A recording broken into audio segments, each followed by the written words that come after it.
Hello everyone. In this video, we're going to explore how to use the comma correctly in your writing. Now, for some, the comma might seem like a simple piece of punctuation, but for me, it's actually a little bit more complex than at first glance. So how do we use it?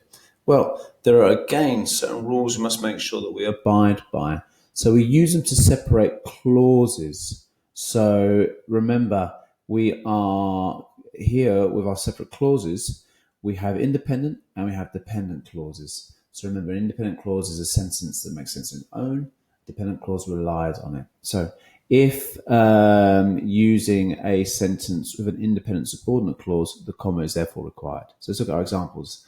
Although it's late, I don't mind waiting. So what's key to think about here is I don't mind waiting is a main or independent clause. It makes sense on its own. Imagine a stranger tapping you on the shoulder and saying, I don't mind waiting. Be odd, you think that person was slightly strange, but it makes sense.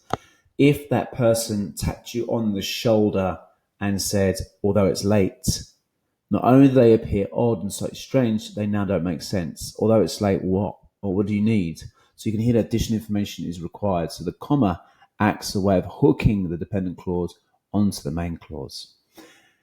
If you change that round, so the dependent clause is at the end of the sentence, I don't mind waiting although it's late, you don't necessarily need the comma.